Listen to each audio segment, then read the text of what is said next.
naitwa Masabuda Mikomangwa Sahani. Ni mkazi wa Buswelu Bondeni, mtaa Bulabini. Najishughulisha na swala la ushonaji ambapo ujuzi wangu una takriban miaka 3 sasa, ambapo nilipata ujuzi kutoka chuo cha ufundi stadi Bugisi, ambapo nilipata mafunzo yangu kwa muda mfupi.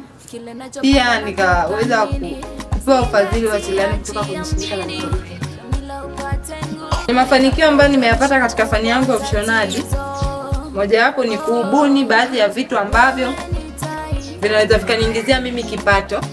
Na pia mafanikio mengine kwa upande wangu ni kuongeza wateja, na wateja ninaowapata na ni wateja waaminifu na wananilipa kwa wakati. Pia changamoto ninayokutana nayo, changamoto ni nyingi katika kazi.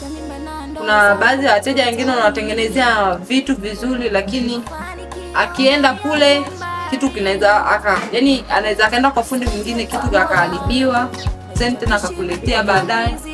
Au kuna vitu kuna changamoto ambazo, kwa mfano changamoto labda sehemu unayofanyia kazi inakuwa sio mazingira rafiki pia.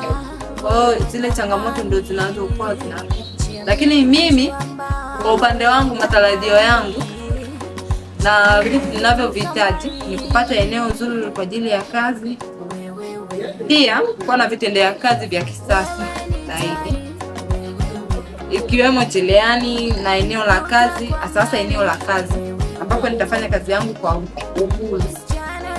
Pia matarajio yangu ni kuwasaidia wasichana wenzangu kutoka katika shirika la Msichana Taji, ambalo watanufaika na mafunzo watakayoyapata, pia na ujuzi na ubunifu nitakaowasaidia kwa fundisha.